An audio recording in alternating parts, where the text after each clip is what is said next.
La semaine dernière, nous parlions de la liberté que nous avons de nous reposer. Cette semaine, dans la continuité, nous allons parcourir les rythmes du repos avec nos deux invités, Michael et Amas, que j'ai le plaisir de recevoir. Bonjour à vous et bienvenue. Bonjour. Bonjour. Alors, dans la leçon, on lit ce verset, Genèse chapitre 2, verset 3, il est écrit « Dieu bénit le septième jour et le sanctifia, parce qu'en ce jour, il se reposa de toute son œuvre qu'il avait créée en la faisant. » C'est la version Louis II.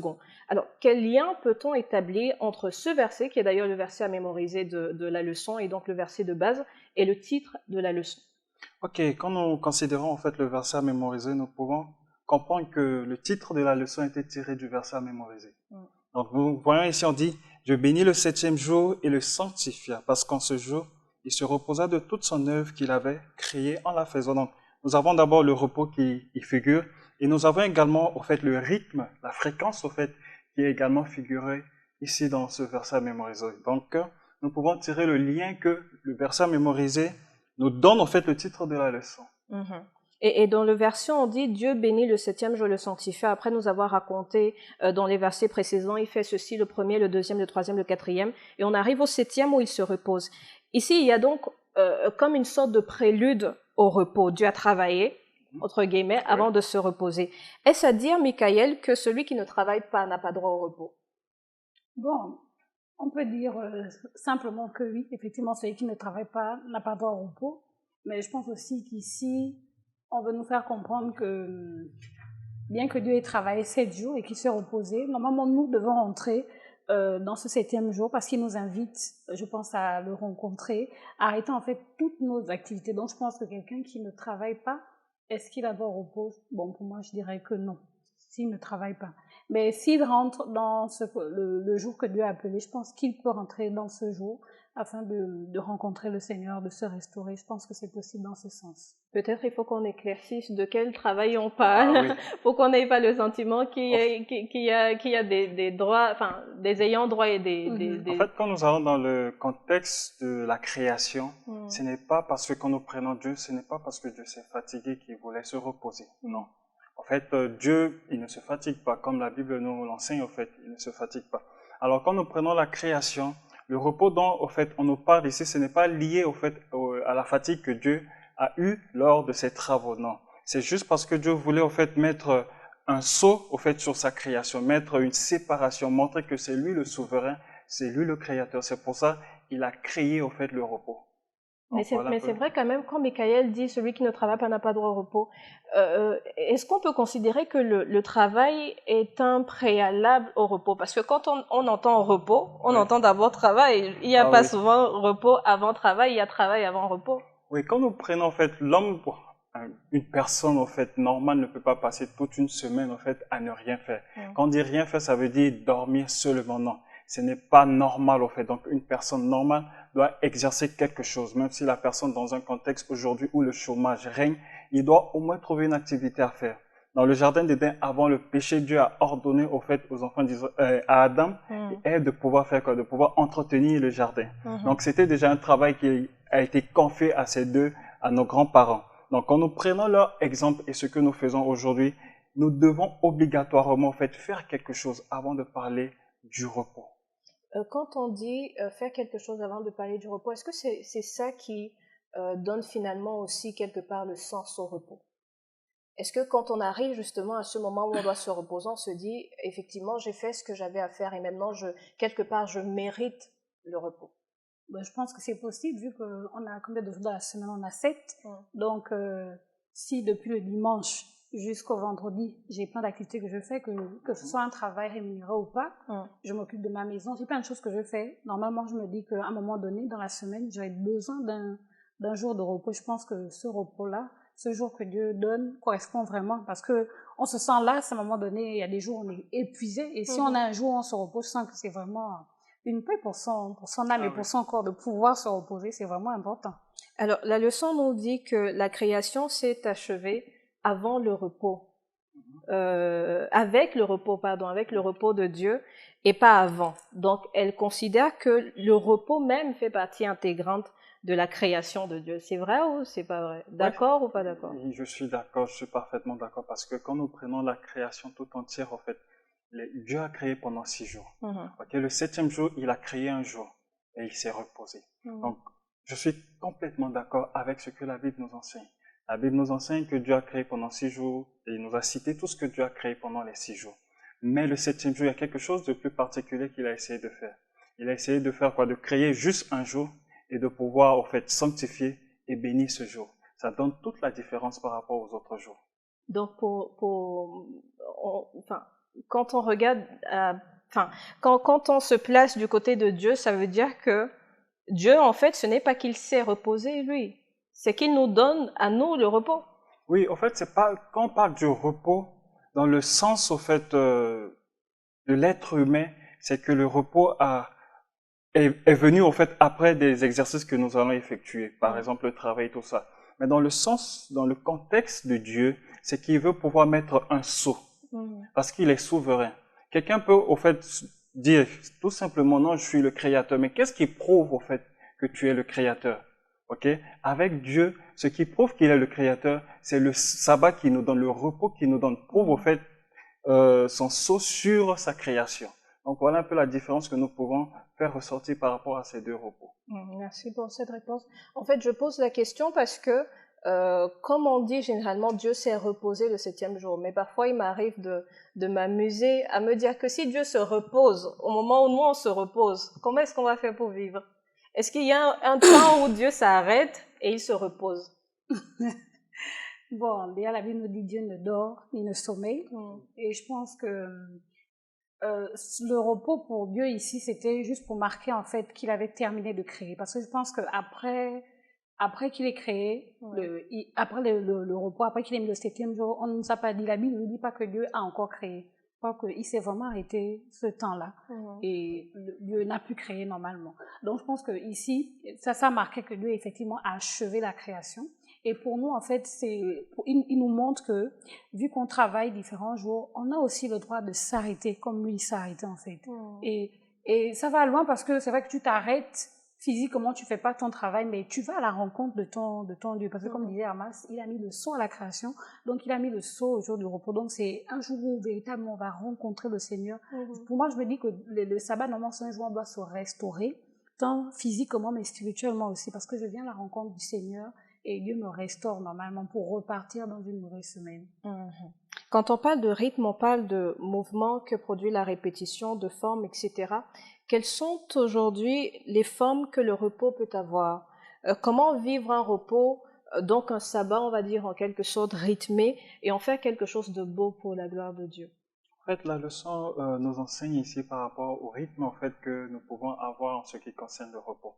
D'abord, aujourd'hui, nous avons le repos hebdomadaire qui nous a été donné. Okay, donc, chaque 7e jour de la semaine, nous sommes appelés à nous reposer. Maintenant, le repos dans le contexte où nous nous reposons de nos activités physiques, mais également dans le repos dans le contexte où nous nous rappelons en fait du Créateur. Okay. Maintenant, qu'est-ce que nous pouvons faire en fait durant ce jour du repos? C'est simple, il faut faire comme Jésus-Christ. Nous pouvons voir en fait quand nous lisons les évangiles, la majorité des miracles que Jésus effectuait se faisaient le jour du repos, le jour du sabbat. Donc à nous aussi, en fait, nous pouvons consacrer ce jour à visiter les malades, à aller dans les hôpitaux, à faire du bien. Donc quand nous faisons cela, nous nous reposons également en Christ pour donner le sourire à ceux qui, peut-être durant toute la semaine, n'ont pas eu en fait cette grâce d'avoir le sourire que Dieu nous a accordé durant une semaine. Michael, toi qui chantes mélodieusement bien, j'ai envie de dire, tu comprends la notion de rythme. Est-ce qu'aujourd'hui tu es satisfaite du repos ou du sabbat tel que tu le vis, où tu te dis, il y a peut-être quelque chose à changer, il y a un rythme différent que je pourrais donner à mon sabbat? Oui, je me dis que je peux améliorer.